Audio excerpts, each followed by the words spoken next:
کہ جب وہ کوئی کام آپ کی مرضی کے مطابق کریں تو آپ ان کو کھانے کے لیے کچھ دیں، پھر ان کو عادت پڑ جائے گی، وہ پھر آپ کے اشارے پہ وہی کام بار بار کریں گے۔ تو اگر جانور بھی کوئی کام کرنے کے بعد انسینٹیو چاہتا ہے، اپریسیشن چاہتا ہے، تو انسان تو پھر انسان ہے۔ چلیں جانوروں کو چھوڑیں، بڑی عمر کے لوگوں کی بات کر لیتے ہیں۔ بیوی اگر کوئی اچھا کام کرے تو توقع ہوتی ہے نا کہ خاوند میری تعریف کرے۔ بیچاریوں کو شکوہ ہی رہتا ہے، میں اتنے اچھے کھانے بناتی ہوں، خاوند کی منہ سے تو کبھی تعریف کا ایک لفظ ہی نہیں نکلا، میں نے فلاں دن اتنے پیارے کپڑے پہنے، خاوند نے آنکھ اٹھا کے نہیں دیکھا۔ تو دیکھیں کہ بڑی عمر کی میچور عورتیں ہیں، وہ بھی ایکسپیکٹیشن رکھتی ہیں، تو بچے تو پھر اس سے بھی زیادہ ایکسپیکٹ کرتے ہیں۔ اس کو کہتے ہیں حوصلہ افزائی۔ خاوند بیوی کی حوصلہ افزائی کرے تو بیوی کے دل میں محبت بڑھتی ہے خاوند کی، اور اگر ماں باپ بچوں کی حوصلہ افزائی کریں تو بچوں کے دل میں ماں باپ کا وقار بڑھ جاتا ہے۔ چنانچہ بچے نے اگر نماز پڑھی تو اس کو کھانے کو کچھ دے دیں، بسکٹ دے دیا، کوئی کوکی دے دی، آئس کریم لے کے دے دی، خوشی کا اظہار کیا، تو بچہ پھر پابندی کے ساتھ نماز پڑھنے لگ جائے گا۔ کسی معاملے میں بچے نے سچ بات بولی تو سچ بولنے پہ آپ اس کو انعام دیں، اس کی تعریف کریں۔ آپ نے کوئی کام ذمے لگایا، بچے نے کر دیا، اس پر اس کو انسینٹیو دیں۔ اب انسینٹیو میں کھانے پینے کی چیز بھی ہو سکتی ہے، پڑھنے کی کوئی اچھی کتاب بھی ہو سکتی ہے، تو جس چیز کو بچہ زیادہ پسند کرتا ہو وہ اس کو لے کر دیں۔ علامہ شامی رحمۃ اللہ علیہ فرماتے ہیں کہ میرے والد جب بھی مجھ سے خوش ہوتے تھے تو میرے ذوق علم کو دیکھ کر مجھے پڑھنے کے لیے کتاب لے کر دیتے تھے۔ چنانچہ جب میں بڑا ہوا تو میرے پاس ایک بڑی لائبریری تھی، اور ان کتابوں کی برکت سے اللہ نے مجھے فقیہ شہر بنا دیا۔ تو ان بچوں کی حوصلہ افزائی کرنا یہ انتہائی اہمیت کی حامل ہے۔ ساتواں نقطہ، ایک بات کو بار بار دہرانا۔ بچے کی میموری بہت شارٹ ہوتی ہے، وہ جلدی بات کو بھول جاتا ہے۔ ماں باپ یہ ایکسپیکٹ کرتے ہیں کہ بس ایک دفعہ بات کر دی تو بچے کو یاد رکھنی چاہیے۔ نہیں، اگر بچہ بھول گیا تو اس کو بار بار یاد دلائیں۔ یہ بھی اللہ کی ایک رحمت ہے کہ بچے کی میموری شارٹ ہوتی ہے۔ چنانچہ ابھی تھوڑی دیر میں ماں نے بچے کو جھڑکی دی، وہ رو رہا ہے، چند ہی منٹ کے بعد وہی ماں بلاتی ہے اور بچہ ماں کے سینے سے لگ جاتا ہے۔ اگر اس بچے کی میموری شارٹ نہ ہوتی اور اس کو یاد ہوتا کہ اسی امی نے مجھے تھپڑ لگایا، تو ماں کے بلانے پہ تو وہ کبھی نہ آتا۔ تو ان کی شارٹ میموری دیکھو کتنے فائدے کی چیز ہے۔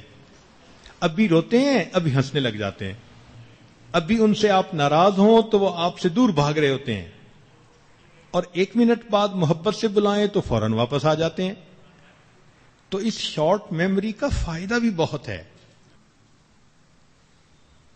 اس لیے پھر بچے کو بات بار بار یاد کروانی پڑتی ہے۔ مثلا کوئی کام کہا تو صرف ایک دفعہ نہیں کہنا، پھر اس کو یاد دہانی کرواتے رہیں، بیٹے میں نے فلاں کام ذمہ لگایا تھا، آپ نے کرنا ہے۔ پھر دوسرے موقع پہ یاد دلایا۔ جب اس کی میموری ریفریش ہوتی رہے گی تو پھر بچہ اس کام کو کر سکے گا۔ کئی مرتبہ ماں نے کام کہا ہوتا ہے اور بچہ بھول جاتا ہے تو ماں ڈانٹنا شروع کر دیتی ہے۔ اب وہ بچے نے نافرمانی کی وجہ سے اس کام کو نہیں چھوڑا، اپنی میموری کے شارٹ ہونے کی وجہ سے بھول گیا تھا۔ نافرمانی کا ارادہ نہیں تھا، اب اس کو اگر ڈانٹ پلانی شروع کر دیں گے تو بچے کے اس پر اس کا برا اثر پڑے گا، کیونکہ اس نے اپنی انٹینشن میں تو نافرمانی نہیں کی، ان انٹینشنلی ہو گیا۔ اس لیے اپنی بات کو بار بار بچوں کے ساتھ دہرانا چاہیے، ان کو یاد کروانا چاہیے، اور اگر وہ ایک ہی سوال کو بار بار پوچھیں تو ان کو تسلی کے ساتھ جواب دینا چاہیے۔ ہم نے دیکھا بعض بچے ایک سوال پوچھتے ہیں، ماں نے جواب دے دیا مگر ان کی تسلی نہیں ہو رہی، وہ پھر وہ سوال پوچھتے ہیں، پھر ماں جواب دے دیتی ہے، بچے پھر سوال پوچھتے ہیں۔ تو اگر بچہ بار بار سوال کر رہا ہو تو ہم نے دیکھا کہ دوسری مرتبہ ماں ان کو جھڑکی دے دیتی ہے، کیا ہر وقت پوچھتے رہتے ہو؟ تو اس سے پھر بچے کا کھلا ہوا ذہن الٹا بند ہو جاتا ہے۔ اس لیے بچوں کی پرورش میں یہ پوائنٹ ذہن میں رکھیں کہ ان کو بار بار بات یاد دلانی ہے، ان کے بار بار بات پوچھنے سے صبر کے ساتھ اس کو جواب دینا ہے۔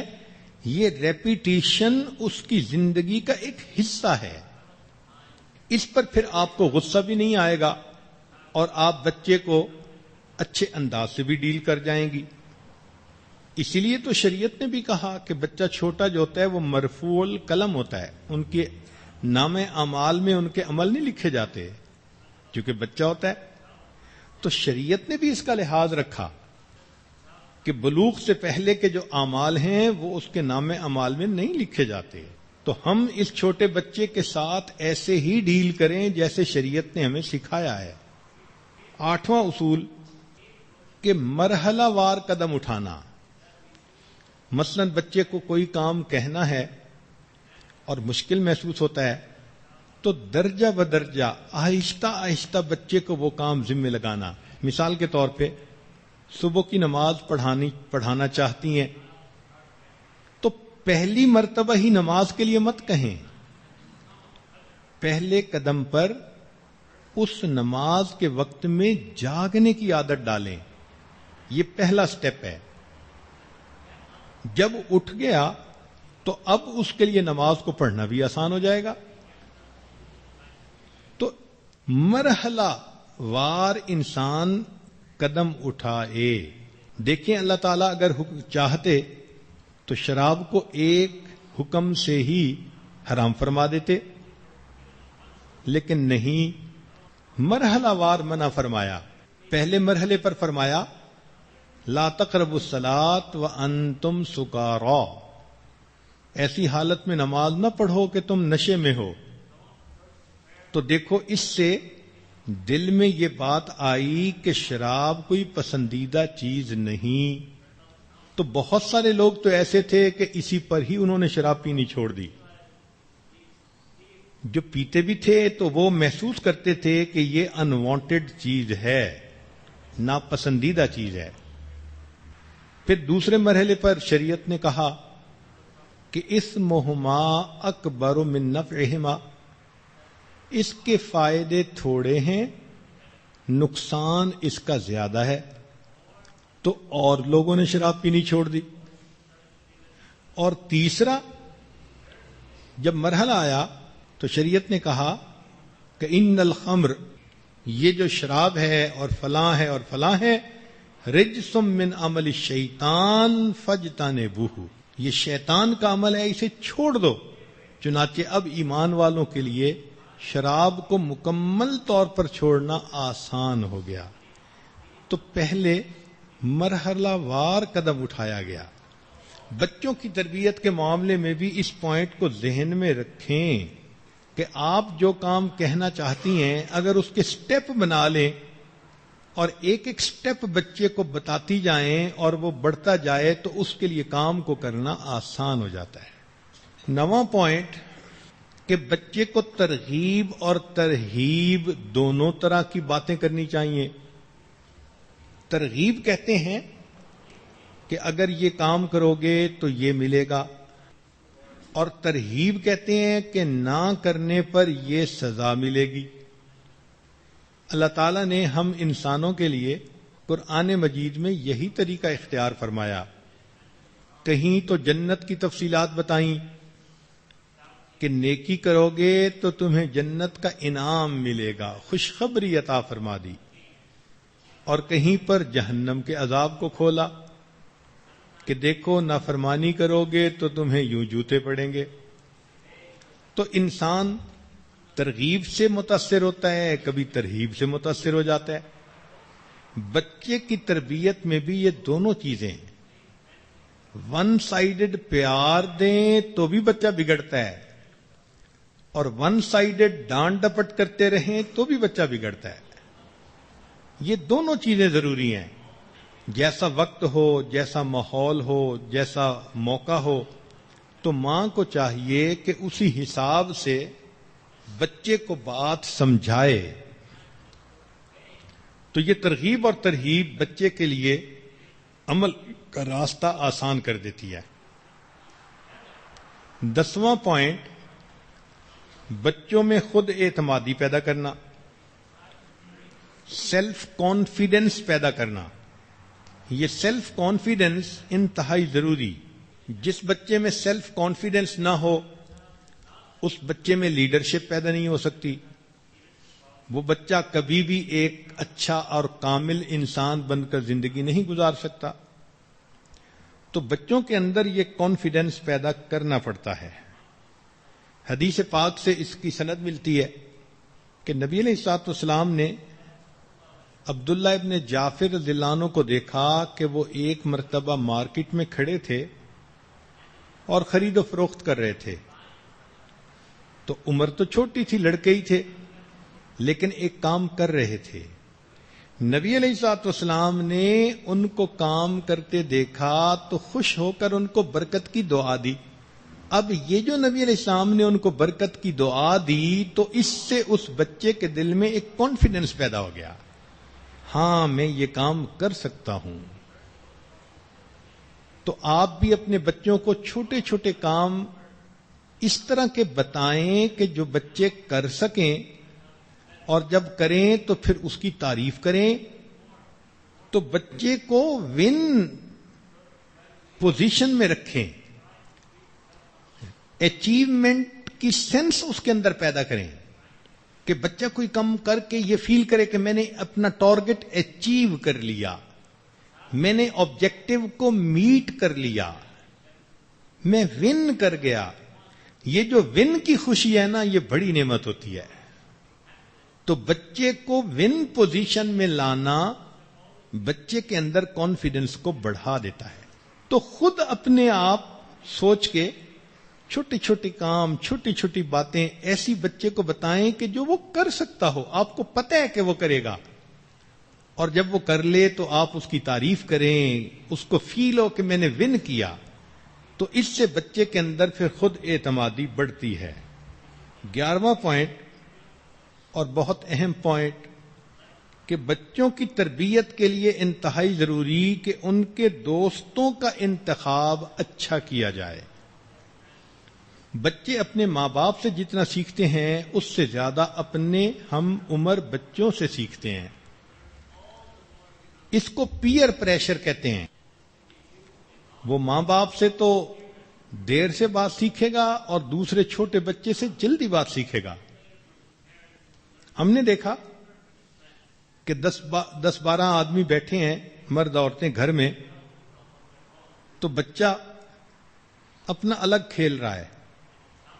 جیسے ہی اس مجلس میں کوئی اور آدمی آیا اور اس کے ساتھ بچہ تھا تو بچہ فوراً بچے کی طرف متوجہ ہوتا ہے۔ تو ایج گروپ جو ہے یہ ایک دوسرے کو اٹریکٹ کرتا ہے، تو بچہ دوسرے بچے سے بہت جلدی چیزیں سیکھتا ہے۔ تو پھر آپ بچے کا میل جول ایسے بچوں کے ساتھ رکھیں جو اچھے ہوں، تربیت یافتہ ہوں، بگڑے ہوئے نہ ہوں۔ بگڑے ہوئے بچے کے ساتھ آپ کا بچہ رہے گا تو بہت جلدی بگڑ جائے گا۔ ہم نے دیکھا چند لمحے کا ساتھ بچے کو بری باتیں سکھا دیتا ہے۔ اس لیے جیسے آپ اپنے بچے کو درندے اور جانور سے بچاتی ہیں، اسی طرح برے دوست سے بھی بچائیں۔ اس بارے میں بے توجہی ہوتی ہے ماں باپ دھیان ہی نہیں رکھتے کہ ہمارے بچے کن بچوں کے ساتھ کھیلتے ہیں، کن بچوں سے باتیں کر رہے ہیں، کن کے ساتھ بیٹھ رہے ہیں. تو ایک گھر میں تو بچے کو ٹی وی سے بچایا جاتا ہے، اور دوسرے بچوں سے جب وہ ملتے ہیں تو فوراً وہ بچے ان کو ٹی وی کے پروگرام کی باتیں سناتے ہیں. تو بچے کے دل میں حسرت پیدا ہوتی ہے، اور یہ ہوتا ہے کہ مجھے تو ڈپرائیو کیا جا رہا ہے کسی نعمت سے. اب یہاں ایک سوال پیدا ہوتا ہے کہ کیا کریں؟ رشتہ داریاں ہیں، مل جل کے رہنا ہے. ایک گھر کے بچوں کو ہم تربیت دے رہے ہیں تو دوسرے بچوں سے ملتے ہیں کہ جن کے ساتھ وہ باتیں بھی کرتے ہیں. اس کا طریقہ پھر یہ ہے کہ اگر بچے کسی وقت مجبوراً مل بھی لیں تو ان کے بعد آپ بچوں کو فوراً اٹینڈ کریں، ان کی کلاس لیں، اس سے پوچھیں کہ بیٹے تمہاری کیا بات ہوئی؟ تو وہ بتائے گا فلاں بات ہوئی، فلاں بات ہوئی. تو اگر وہ بتائے تو آپ اچھی باتوں کی تصدیق کر دیں اور بری باتیں ان کو بتا دیں کہ یہ بری باتیں تھیں. یوں کرنے سے اچھی باتیں اس کے ذہن میں نقش ہو جائیں گی اور بری باتیں اس کے ذہن سے مٹ جائیں گی. اس لیے بچے جب روزانہ سکول سے آئیں تو ماں باپ کی یہ ذمہ داری ہے کہ آتے ہی 1-2 منٹ پیار محبت سے اس کو اپنے پاس لے لیں، گلے لگائیں، بوسہ دیں، اور پھر پوچھیں کہ بیٹے آج تم نے سکول میں کیا سیکھا؟ وہ بچہ ایسا ہوتا ہے کہ سارا کچھ کھول کے رکھ دیتا ہے. استاد نے یہ کہا، فلاں نے یہ کہا، فلاں نے یہ کہا. تو جب آپ کو ساری بات کا پتہ چل جائے تو اچھی باتوں کی آپ تصدیق کر دیں اور بری باتیں سمجھا دیں کہ بیٹے یہ بھی برا، یہ بھی برا. تو بچہ آپ کی بات کو قبول کرتے ہوئے بری باتوں سے دور رہے گا. اسی لیے اگر بچے ذرا بڑی عمر کے ہو جائیں تو ان پر نظر رکھیں کہ وہ کن کے ساتھ دوستی کر رہے ہیں. پڑھنے والے لائق بچے، فرمانبردار بچے، ان کے ساتھ دوستی کریں گے تو پھر یہ بھی ویسے ہی بنیں گے. خربوزے کو دیکھ کے خربوزہ رنگ پکڑتا ہے. کئی مرتبہ بچے اپنے آپ کو ڈیفینڈ کرتے ہیں، امی وہ میرا دوست برا ہے، میں تو برائی نہیں کرتا، میں بس اس کے ساتھ کھڑا ہوتا ہوں. جب بچہ ایسی بات کرے تو آپ سمجھ لیں کہ یہ حقیقت سے بیانی سے کام نہیں لے رہا. آدمی وہی کچھ کرتا ہے جیسی اس کی صحبت ہوتی ہے. تو اچھے دوستوں کو بنائیں گے تو بچہ خود بخود اچھا رہے گا. اس عاجز کی اسکول کی عمر تھی اور بڑے بھائی اسکول کے اندر ٹیچر تھے. تو انہوں نے یہ کہا کہ دیکھو ہر بات تمہاری پوری ہوگی. کوئی کپڑا پہننا ہے، کوئی چیز کھانی ہے، کوئی لینی ہے، جو کہو گے تمہاری بات پوری ہوگی، لیکن ایک بات میری پوری ہوگی. پوچھا کیا؟ کہنے لگے کہ تمہارے دوست میری مرضی کے بنیں گے. اب چونکہ یہ چھوٹی عمر تھی، 5ویں 6ٹھی کلاس کی بات ہے، تو اس کی گہرائی کو تو یہ عاجز نہ سمجھ سکا مگر خاموش ہو گیا. چنانچہ بھائی بہت شفقت فرماتے تھے، جو کہتا تھا وہ لے کے دے دیتے تھے، مگر دوستوں کے بارے میں وہ بہت زیادہ سخت تھے. کلاس پر نظر ڈالتے اور کلاس میں جو چند پڑھنے لکھنے والے ہونہار بچے ہوتے ان کے نام بتا دیتے کہ ان 5-6 دوستوں میں سے جس کو چاہو دوست بناؤ. اب پوری کلاس 30-40 بچے، لیکن مجھے ان میں سے 4 یا 5 بچوں کے ساتھ بات کرنے کی، مل بیٹھنے کی اجازت ہوتی اور باقیوں کے ساتھ مل بھی نہیں سکتا تھا. اگر کبھی بات کرتا بھائی دیکھتے تو وہ تھپڑ لگاتے. فرماتے تھے کہ میں تجھے ان کے ساتھ اگر ظہر کی نماز میں اکٹھے کھڑے دیکھوں گا تو بھی تیری پٹائی کروں گا. تو مجھے کئی مرتبہ یہ بات بڑی عجیب لگتی. میں پھر اپنی امی کو آ کے بتاتا کہ امی بھائی میرے اوپر اتنی سختی کرتے ہیں. بھائی جواب دیتے کہ امی ہر بات اس کی پوری، ایک بات میری پوری. تو سمجھ میں نہ آتا کہ بھائی اتنی سختی کیوں کرتے ہیں. اس لیے کہ جن بچوں سے وہ منع کرتے تھے، وہ سٹوریاں سناتے تھے، وہ ادھر ادھر کی شرارتیں اپنی کی ہوئی ان کے واقعات سناتے تھے، تو دل خوش ہوتا تھا، تو جی چاہتا تھا کہ ان کی باتیں سنیں، مگر بھائی منع کرتے تھے تو مجبوراً ان سے دور رہنا پڑتا تھا. بچہ تھا، کچا تھا، سمجھتا نہیں تھا. لیکن جب بڑے ہوئے تو تب یہ حقیقت کھلی کہ جتنے لوگوں سے وہ منع کرتے تھے وہ سارے کے سارے پڑھائی میں فیل ہونے والے، 3rd ڈویژن میں پاس ہونے والے. کسی نے ریڑھی لگائی، کسی نے منیاری کی دکان بنائی، کسی نے فلاں دکان بنائی، وہ اسی لیول کے لوگ تھے. اور جن بچوں سے دوستی کا وہ کہتے تھے ان بچوں کو آج میں دیکھتا ہوں تو کوئی فوج کے اندر جنرل بنا ہوا ہے، کوئی بریگیڈیئر بنا ہوا ہے، کوئی کمشنر بنا ہوا ہے. اب احساس ہوتا ہے کہ بھائی نے ایسے لوگوں کی دوستی سے بچا کے میرے اوپر کتنا بڑا احسان کیا. اس لیے کوئی دن ایسا نہیں کہ میں ان کے لیے اللہ کے ہاں بلندی درجات اور بخشش کی دعا نہ کروں. تو اسی طرح ماں باپ کو اپنے بچوں کو اچھے دوستوں سے دوستی کروائیں اور برے دوستوں کی دوستی سے بچائیں. 12واں نقطہ کہ اپنے بچوں کو ادب سکھائیں. یہ ادب کا عنوان دوسرے ٹاپک میں بھی ذرا تفصیل کے ساتھ آئے گا.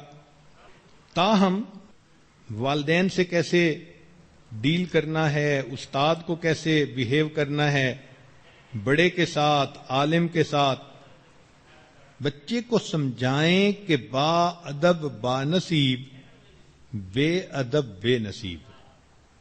جس بچے میں ادب ہوتا ہے اس کی شخصیت کا حسن بڑھ جاتا ہے. چنانچہ ایک صاحب کسی کے ہاں مہمان گئے تو ان کا ایک بیٹا تھا جو 9-10 سال کی عمر کا تھا. انہوں نے اس بچے کے ذمہ لگایا کہ بیٹا تم اپنے انکل کی مہمان نوازی کرنا، خدمت کرنا، تم گھر پہ ہوتے ہو. چنانچہ وہ بچہ ان کو کھانا وقت پہ لا کے پیش کرتا، پانی لا کے دیتا، ان کے ہاتھ دھلاتا، دسترخوان بچھاتا. بچہ اتنا سلیقہ مند تھا کہ یہ اس کے کام کو دیکھ کے بہت حیران ہوتے، حتیٰ کہ جب وہ برتن سمیٹتا تو کھٹکنے کی بھی آواز نہیں آتی تھی. انہوں نے نہانا ہوتا تو گرم پانی تیار، نہا لیتے تو کپڑے استری ہو کے تیار، جب نہا دھو کے کپڑے پہن لیتے تو کھانا دسترخوان پہ تیار. یہ بڑے حیران کہ اس بچے کو مہمان نوازی کا اتنی چھوٹی عمر میں ماں باپ نے یہ سلیقہ کیسے سکھا دیا. تو یہ چاہتے تھے کہ میں اس بچے سے ذرا تفصیل پوچھوں، لیکن وہ بچہ کسی کام مقصد کی خاطر ان کے کمرے میں آتا اور جیسے ہی کام مکمل ہوتا فوراً چلا جاتا، رکتا نہیں تھا. تو ایک دن انہوں نے ارادہ کیا کہ آج میں اس بچے سے ذرا تفصیلی بات کروں گا. تو بچے نے آ کے دسترخوان بچھایا اور کھانا لا کے رکھا، اور جب رکھ کے جانے لگا تو انہوں نے اس سے بات چھیڑنی چاہی. تو جلدی میں انہوں نے کہا کہ بچے تم سب سے بڑے ہو، کیونکہ ان کے اور بھی بچے تھے. تو جب مہمان نے یوں پوچھا کہ بچے تم سب سے بڑے ہو، تو کہتے ہیں کہ وہ بچہ شرما سا گیا اور پیچھے ہٹا اور کہنے لگا کہ انکل سچی بات تو یہ ہے اللہ سب سے بڑے ہیں، بہن بھائیوں میں میری عمر زیادہ ہے. وہ کہتے ہیں کہ بچے کی اس بات نے میرا دل مو لیا کہ میں نے تو جلد بازی میں یوں کہا کہ بچے تم سب سے بڑے ہو، لیکن بچے کی پرسیپشن دیکھیے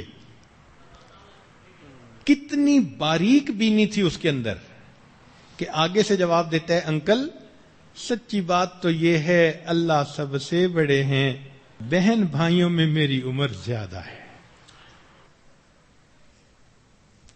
چنانچہ اسی طرح کا ایک مضمون حدیث مبارکہ میں بھی آتا ہے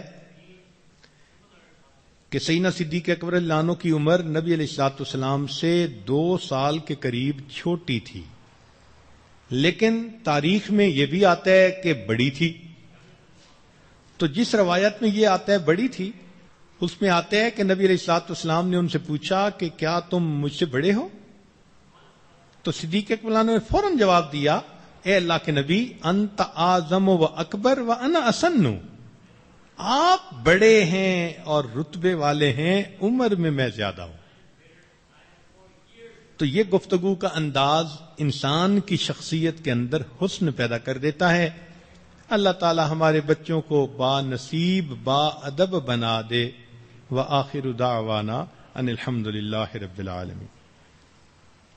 تھوڑی دیر کے لیے مراقبہ کر لیجئے، پھر دعا کر لیتے ہیں. آنکھوں کو بند کر لیجئے، سر کو جھکا لیجئے. دنیا اور جو کچھ دنیا میں ہے اس سے ہٹ کٹ کے اللہ رب العزت کی یاد میں ڈوب جائیے. انسان جب اپنے اندر جھانکتا ہے اسے اپنی اصل تصویر نظر آتی ہے. اپنے من کے دریچے کو کھولیے، اپنی اصل تصویر کو دیکھیے. ہوا و حرص والا دل بدل دے، میرا غفلت میں ڈوبا دل بدل دے. بدل دے دل کی دنیا، دل بدل دے، خدایا فضل فرما دل بدل دے. گنہگاری میں کب تک عمر کاٹوں، گنہگاری میں کب تک عمر کاٹوں، بدل دے میرا رستہ دل بدل دے. سنو میں نام تیرا دھڑکنوں میں، مزہ آ جائے مولا دل بدل دے. ہٹا لوں آنکھ اپنی ماں سوا سے، جیوں میں تیری خاطر دل بدل دے. تیرا ہو جاؤں اتنی آرزو ہے، بس اتنی ہے تمنا دل بدل دے. میری فریاد سن لے میرے مولا، بنا لے اپنا بندہ دل بدل دے.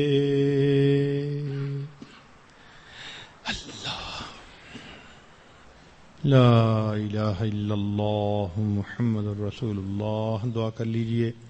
سبحان ربی العلی الوہاب. اللہم صلی علی سیدنا محمد وعلی آل سیدنا محمد وبارک وسلم.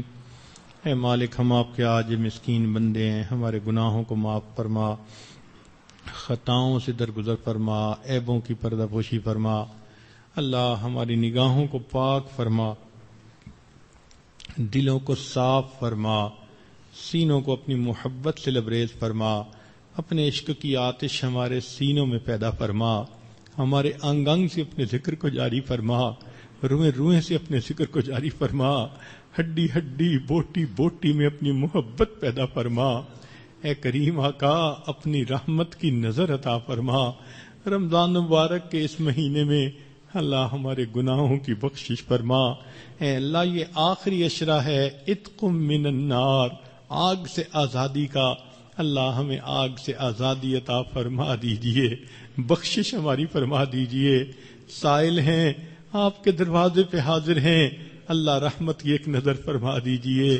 تیری ایک نگاہ کی بات ہے، میری زندگی کا سوال ہے.